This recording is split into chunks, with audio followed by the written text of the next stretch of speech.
So I picked this one because it actually has, for a qualitative article, this is a good example of one that has a very thorough method section, right? So it's kind of the opposite of the last one that we looked at. So it's a very methodologically driven study, even though it's qualitative.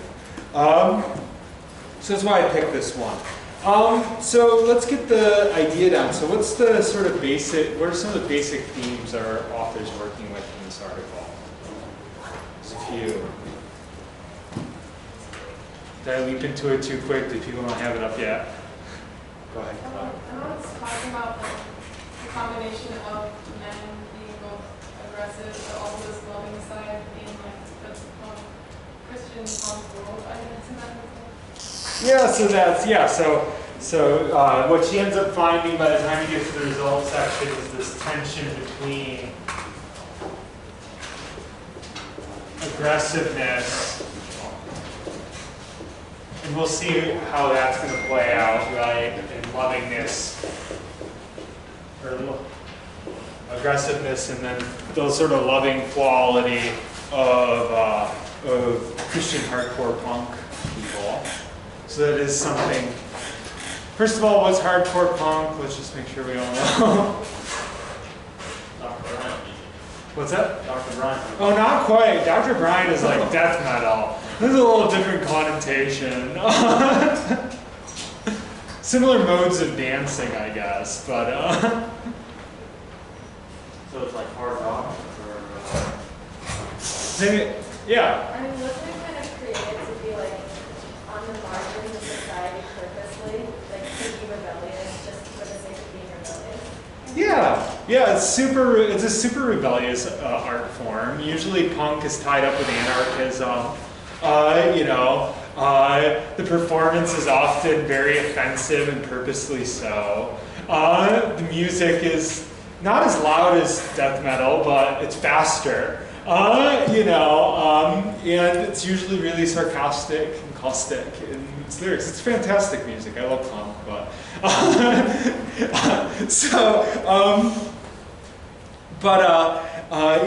that's just sort of, so in some ways, like punk is sort of, in its very base, a very aggressive music form. So that's definitely partially what's going on here. What other themes do we get? It's not like as big as a theme, but like the relationship between other men and women within like how these hybrid masculine loving men like treat the women within their Christian communities. With the oppression kind of. Yeah. So that is definitely the place of women. It's sometimes a minor theme, but I think it undergirds a lot of what's going on here, right? The place of women. Christian punk.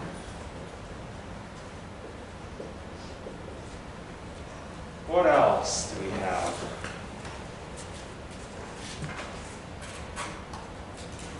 Maybe the relationship between the men in the Christian punk world.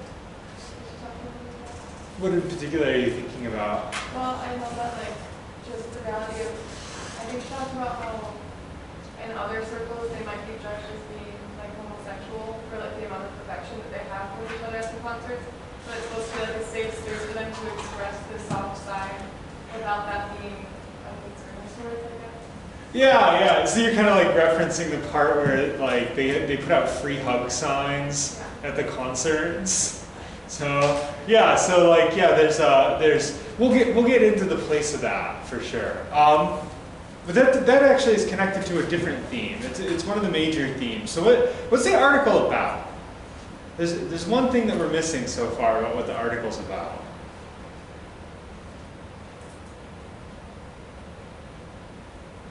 It's a study of what? Masculinity. There's a major piece of the puzzle. So so it's a study of masculinity.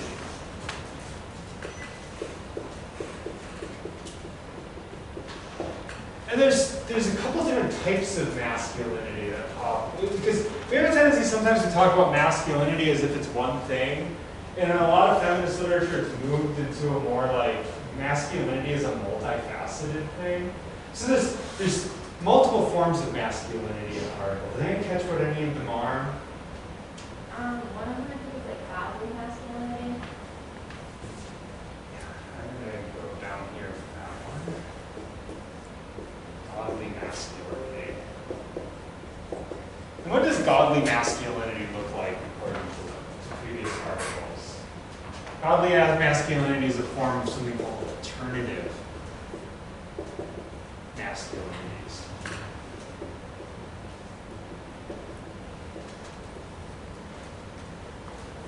What does it look like?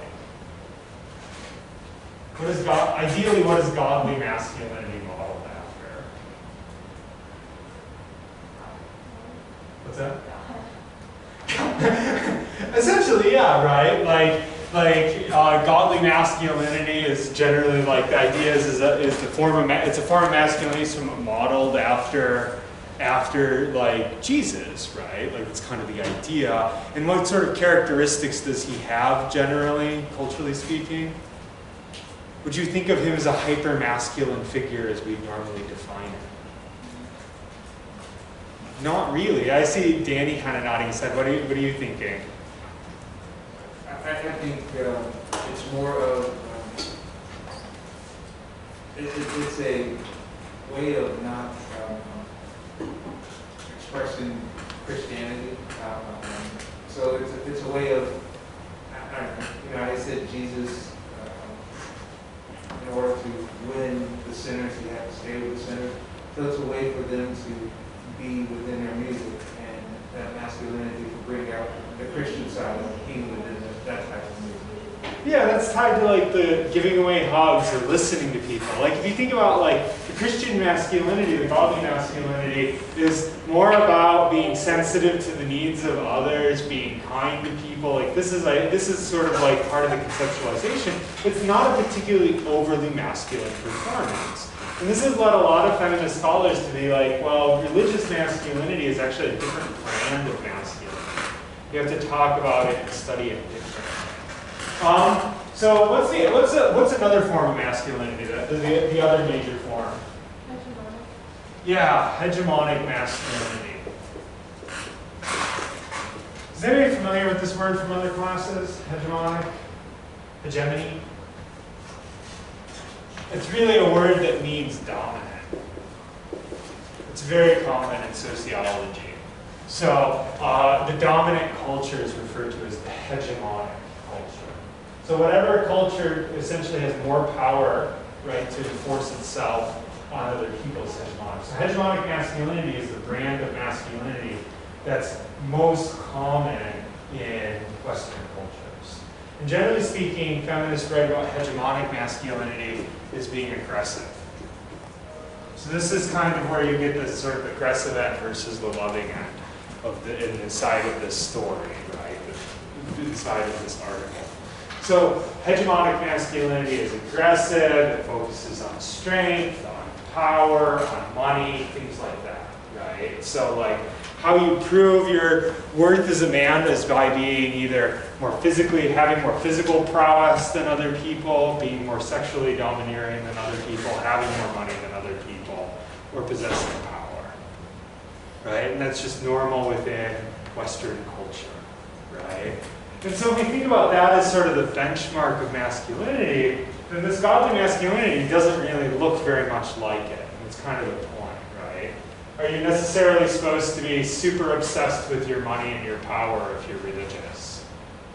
Not really. So you really want to take the image, like think of like power businessman is hegemonic masculinity, right? And you think about the guy with the pastor haircut at your church who has a bunch of kids, and like, they're not the same idea, right? They're not striving for the same idea of masculinity. So the idea is that you have to separate out those as different brands of masculinity. And there's a whole literature on alternative masculinities. So like, you can think about like, I don't know, like your hippie guru yoga instructor is a very different form of masculinity than hegemonic masculinity as well. Or like, even different subcultures or different groups within the United States different ethnic groups, etc., all have different versions of masculinity that don't necessarily ascribe to hegemonic masculinity. So that's one idea. So if we turn to page, oh gosh, I don't have page numbers on here.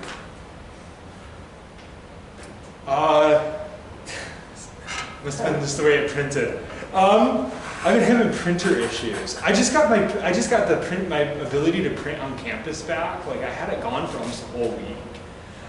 Totally hard for me because I do everything on paper. Anyways, so it's there's this section on hybrid masculinity. Do you guys see where I'm pointing you to? Okay, cool. So our author's making a slightly different claim. So this is what we've talked about so far with hegemonic masculinity and alternative masculinity is very much so in line with the existing literature. So what our author's adding a layer onto this with this idea of hybrid masculinity. Did anybody catch what the hybrid masculinity idea is?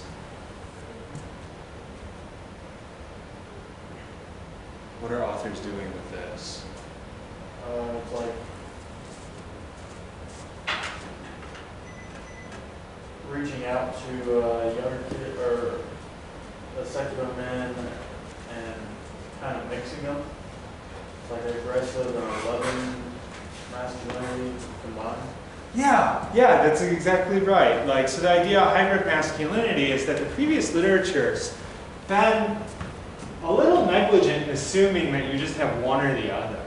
But actually, like, people kind of move between them, or even possess parts of both of them. So men don't represent one form of masculinity. It's not some sort of essential category that they have, but they're capable of floating in and out of them, right?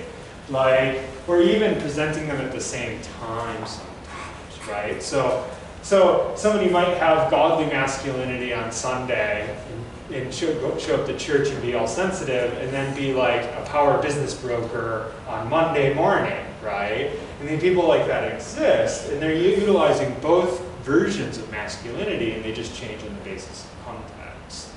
So what our author's interested in is the way in which Christian punk artists negotiate what could be argued in a lot of punk circles, particularly hardcore punk circles, is a fairly hegemonic understanding of masculinity, especially when you talk about things like, going into the. You guys caught the mosh.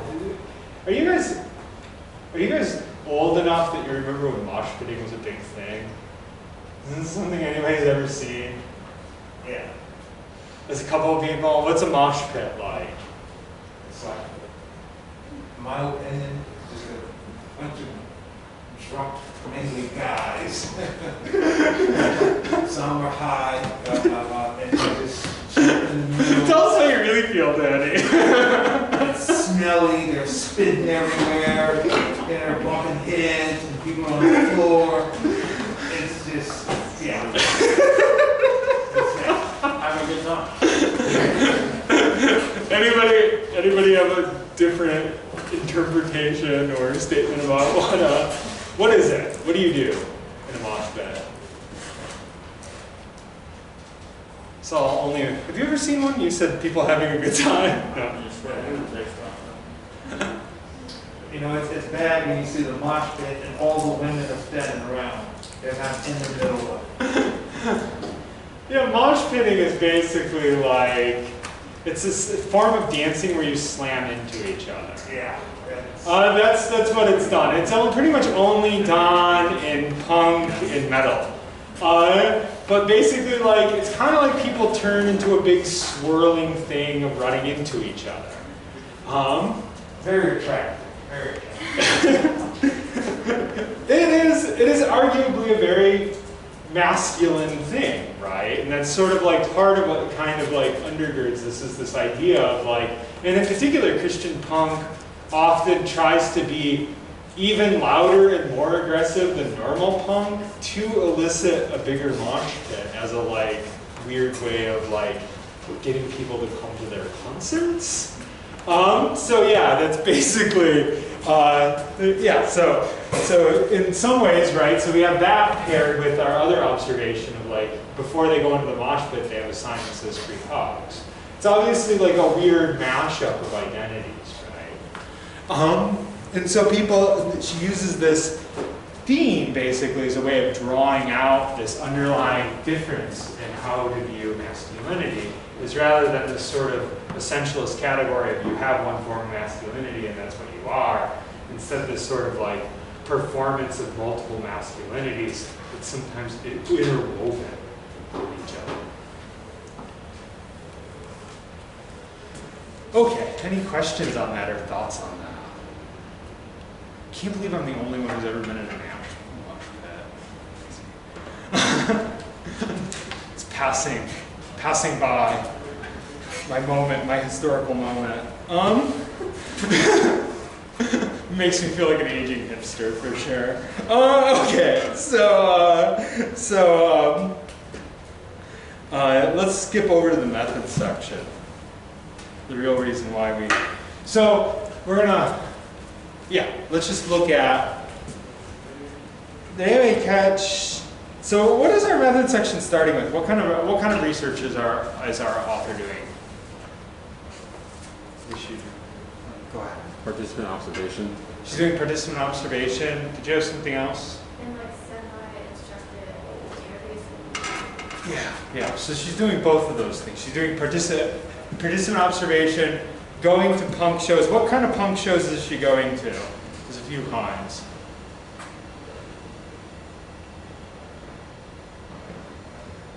So if you ever wanted to go to a concert for work, qualitative research is one way to do It's that. like a concert, or like a concert filming thing where they have like a rock band, so it's like a weekend long fest. Yeah. So she's going to a multi-day festival. And what are some of these? There's a couple different types. There's two. She goes to two different long festivals. What are they? What are they specifically of? One's a Christian rock festival. They're Christian rock festivals at which these sort of hardcore Christian punk bands are part of that, right? What is the other thing what are the other concerts she attends in her participant observation? There's a subculture ministries network. What's that? A subcultural ministries network. I believe I thought that was one of the festivals. Maybe I'm wrong, read that wrong. But Yeah. she goes to when Christian punk bands play at secular venues. So these are like smaller venues. She describes them as mostly being in bars. So she goes to these shows as well. So that's her participant observation. Did you catch how many hours she spent at these festivals and punk shows? 285 hours. That's a long time too. So that's how long her participant observations take. Okay, so for the interviews, anybody catch how many interviews she does? 40. She does 40 interviews. Who does she interview? There's a list here at the second full paragraph under the methods title.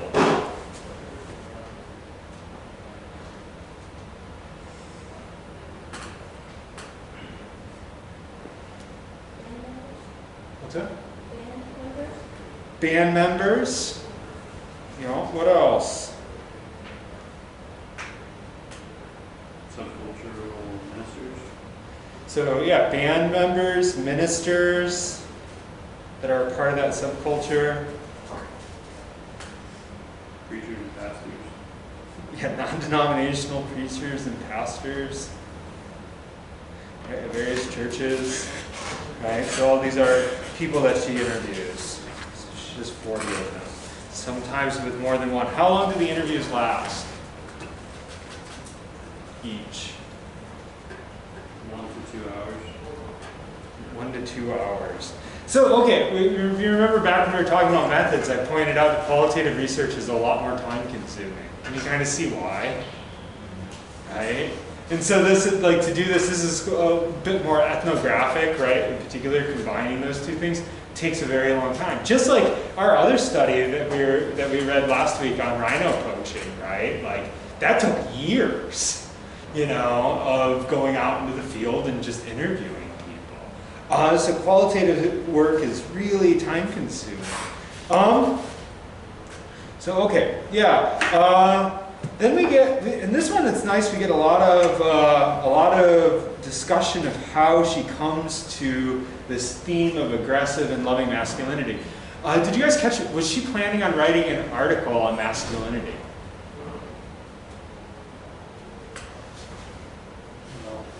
No, that wasn't the original intent. But thinking about, like, when she was in the field, this was the theme that organically kept on coming up, right? So she wasn't specifically going out to, she was interested in how people expressed religion in this musical scene, but she wasn't specifically going to register their or try to document their masculinity and how it worked. But that's what she kept on coming across and finding. Did you catch what kind of samples she did? Snowball sample. What was the snowball sample? Just to reiterate. What do you do in a snowball sample? You interview like one person and then you ask them to give you other people.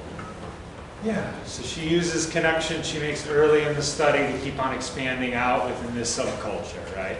Especially common if you're talking about subcultures. Subcultures usually don't like to be studied.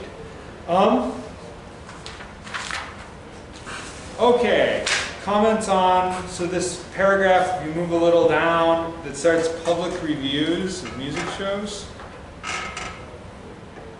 You guys see where I'm at?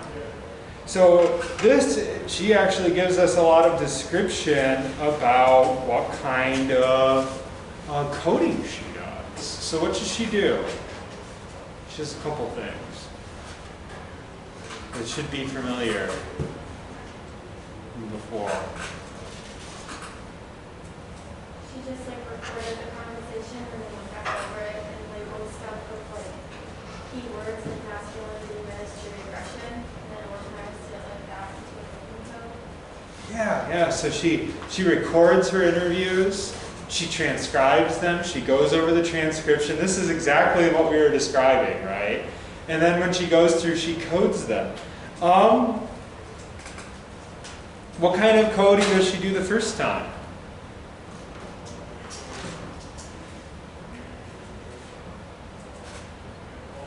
She creates what? A grounded theoretical method. Oh yeah, so she's using, and so that's what actually I was gaining up to, but yeah, she's using the grounded theory method. So she starts out open coding, and then she uses those codes to generate, it goes back through it and generates more codes, and she does that in that loop. You guys remember that method? So that's the method that she's using to code. So she codes all of her interviews, and this, going back to like, this was the theme, aggression and love kept on coming up over and over again. Then, right after this paragraph, she spends a long time talking about what. So this is where it starts with scholars note that sociologists are, you guys see this? And she spends 2 paragraphs going through this. What is she describing in these paragraphs? Very common in qualitative. You'll almost never see this in quantitative. Perspective, like her previous experience with it. Yeah, so she's trying to, and this is very common in qualitative research. Rather than try to present yourself as an objective person, avoiding bias, instead what you're doing is you are showing people where you're coming from and how it actually gears what you see. So what's her background that she describes it? It looks like she grew up Christian, but then chose not to be Christian anymore, so she has background with it, but then also experienced detaching Experienced what? detaching from that culture. So yeah, she used to be an evangelical Christian. She doesn't say that she's necessarily not a Christian. She just says she's not evangelical. And we don't know her perspective on that. She doesn't share that. What else? You guys know what evangelicals are, by the way, right? What are evangelicals? Just so we, what's the evangelical movement?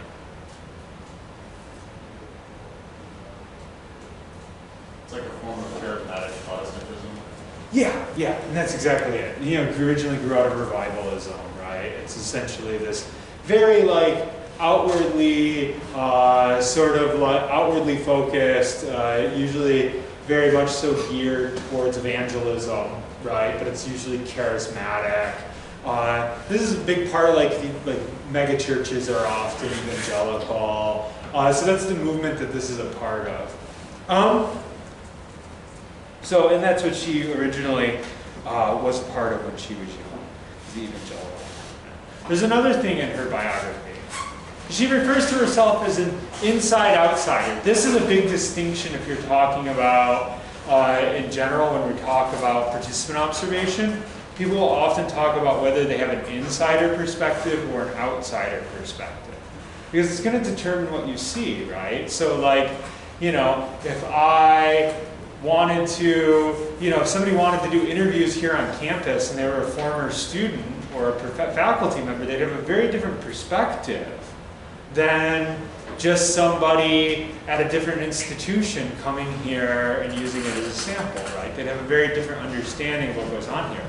In some ways, being an outsider is more objective, but it also gives you less intimate detail. So there's a downside to it. Being an insider, you have a more nuanced understanding of the symbols in play, what's going on within the culture that you're studying, but you're less removed from it, so you might not make the same observations. Both are valid, but often people want to indicate what they are. In this case, she's saying that she's kind of split between the two, right? And one of the reasons is because of that evangelical thing. The other reason is that she's a sort of an aficionado of punk music. So she's a part of the punk subculture, right? But not a part of the Christian punk subculture per se. She used to be an evangelical Christian. So a lot of times in qualitative research, though, people will provide this sort of biography and talk about how that's influencing what they're seeing, right? So that we know where they're coming from. Oh, lastly, one other thing that's part of her insider-outsider perspective. The fact that she's a woman, and it's very like opposed to women. Yeah, she's a woman, and there's, as far as she describes it, pretty much no Christian punk. The culture actually openly deters it. There's a moment later on where they basically talk about punk women as being nothing but whores. And it's a very like hegemonic moment for them. But in essence, like, yeah, you're not really welcomed within the Christian punk subculture as a woman. Okay. So that's our, right, so we have the setup, and then we have this discussion of her method, and then immediately after, we get our findings. Here, this starts under the label Christianity and Hardcore Punk, right? And this is when we get into a detailed analysis. We've already started pulling some of these things in.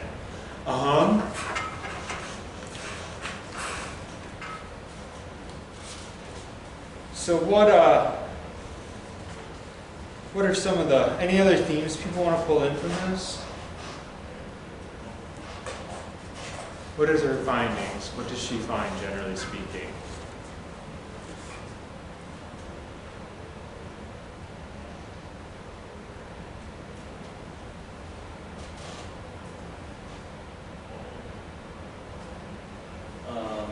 Hardcore punk came out of a political shift to the right. Yeah. So that's where she starts out with this history, right? Does anybody know what she's referencing here? This was something that happened in the 80s in religion. Traditionally, Christianity hasn't been specifically politically conservative. That happened in the 1980s. There's a whole movement for that. That drove some people in the evangelical movement out of it, right?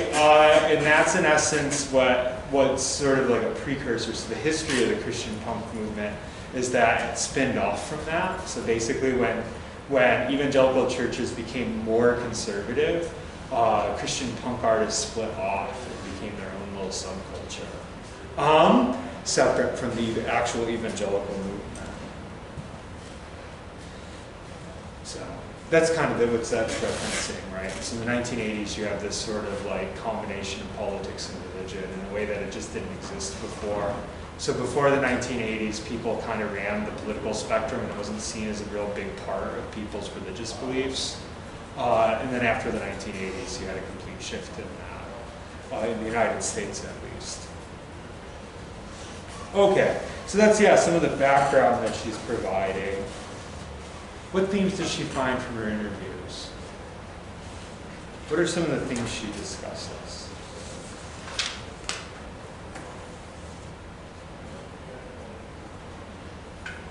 Like Christian hardcore punks actually like criticize the institutions, like church institutions, and they're just kind of off the basis of like spreading love and use the phrase like love on each other. So like that's just their motive to do kind of whatever they want religiously with the music. Yeah. So pulling onto this like loving side. Yeah. So you want to reinstate that a little louder? I'm sorry. With the fan, I can't always hear when somebody talks. The hardcore punk Christians like are denying kind of totality of the institutions. And Yeah. they're just kind of taking the idea of loving each other and running with it in the music. And that's how they're like getting into the secular scene and just finding excuses to be like jerks to women. And then like, there's also a weird racial aspect of it too. So, yeah. That's like your general reading of the story, right? Yeah, so how do we see that? So let's take the themes of loving and aggressiveness. How do we see Christian rock bands being loving in this story that she tells? So we already talked about the free hugs thing. What else? What's a space where they really express their emotions? So I think they put more on that side of the spectrum. Oh, sorry. A space where they really express like their emotions through the music and whatever they want. Yeah, they're often actually a lot more emotional than punk bands usually are. They talk about band members crying on stage. Very unusual that punk go cry on stage, even if it's emo. It's an odd thing to do. But like here you see them being very vulnerable. What else do we see that? What else are they sort of lumping under this sort of loving masculinity thing? The lyrics of a lot of songs.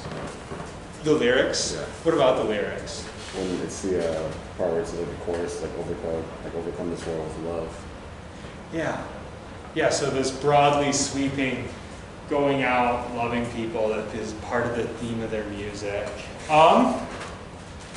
One of the themes, we'll see some other themes too.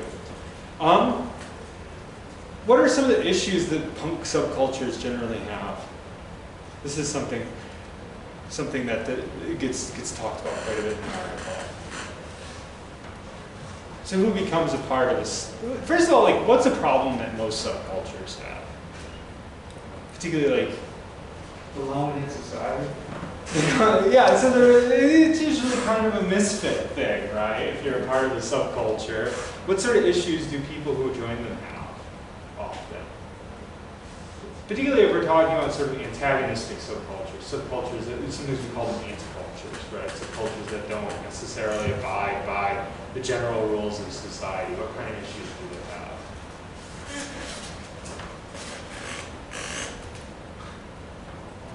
What might be some of the issues that a subculture like that would have?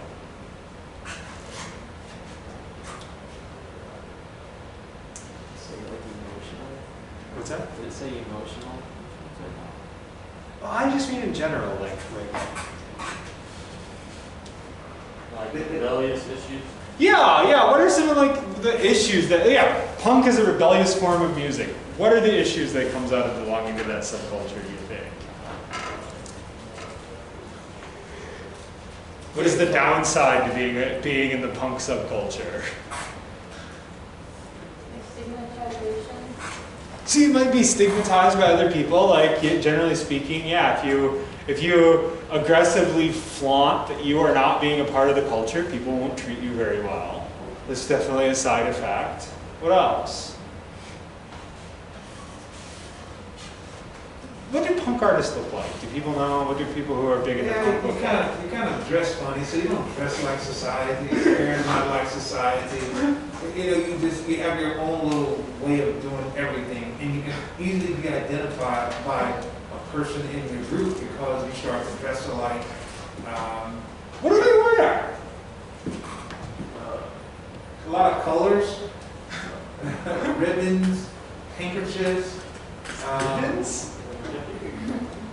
What do you think of when you think of it like people know what punk artists look like, right?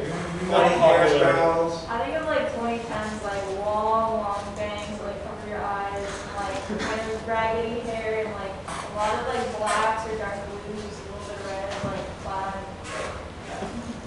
Yeah. Maybe some like studded leather bracelets. You might have a brightly dyed mohawk or a shaved head, like talking about people who don't look like what they're supposed to in our culture, right? So yeah, so there is in that way, like you are a misfitted person, right?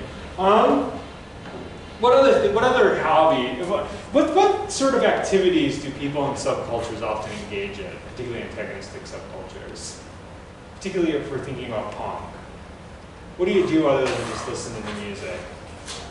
Drugs. Yeah. Often countercultures have pretty extensive use of drugs, right? Pretty extensive use of mind-altering substances in one form or another, right?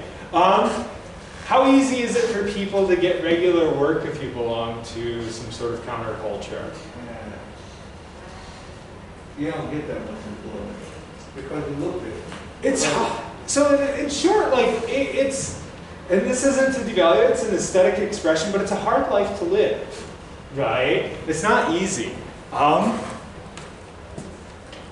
So the idea is that the loving side of the Christian punk subculture is sort of like this openness to deal with other people's problems in a way that the general punk subculture doesn't, right? So that's one of the things that she's finding is that like in one way that's sort of like, if you will, like the positive form of masculinity you see amongst Christian punk artists. But then you see a lot of other things, right? And this is what Bridget was describing in the it being an excuse to do other things, right? Have different philosophies or promote different things. And what were some of them that you were naming before?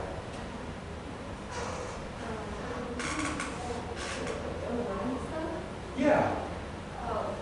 But they're just using it to kind of, it was like a brotherhood kind of thing where I think at some point some of them, she's focused on being a white brotherhood or some kind of in that area, or like you mentioned earlier too, in one of the interviews they were saying like all of the women that do like punk rock are like undesirable, and like women are just like, so that they did it all with their reasoning and look. Yeah. Yeah, so it's often love becomes this sort of like platform amongst Christian punk artists to still promote this very dominant form of masculinity. It's really hostile towards women, and in some ways is aggressive towards their own audience. This is actually where the article kind of ends.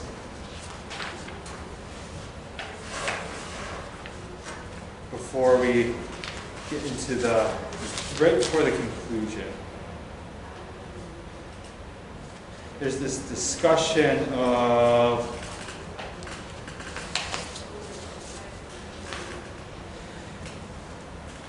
so how and this is sort of the weird side of this, right? So how willing are Christian punk artists in reality, according to the article, to embrace the regular Christian subculture and the people who belong to it? This is a very quiet thing within the article. And you see it right towards the end.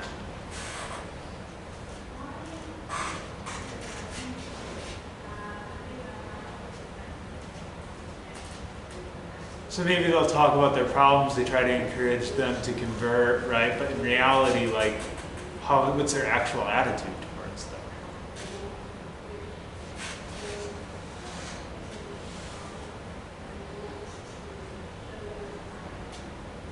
It's that they're their enemy. So in a lot of their lyrics, and it kind of brings this out, like in a lot of their lyrics, there's this sort of like enemy motif, this sort of violence motif that's actually very common in hardcore punk. Except they're actually projecting it at their audience. And their audience is actually their enemy, right? So there's this weird also like hostility within the movement, right? They talk about dealing with unbelievers as a grueling task, something that they don't really want to do, but they're doing it as a sacrifice. So in a lot of ways, our author wants to claim that there is actually this weird sort of violent subtext to even their loving, right? That's sort of like more of a part of a hegemonic masculinity than what you would assume at the onset. You guys see that? Make sense? Cool. So that, we're going to end kind of early, but that concludes our discussion of methodology this semester other than your guys' presentations. So any final questions for me before we let class out today? Wonderful. Thank you guys for taking part in the semester. I'll see you guys Thursday for our next school presentation.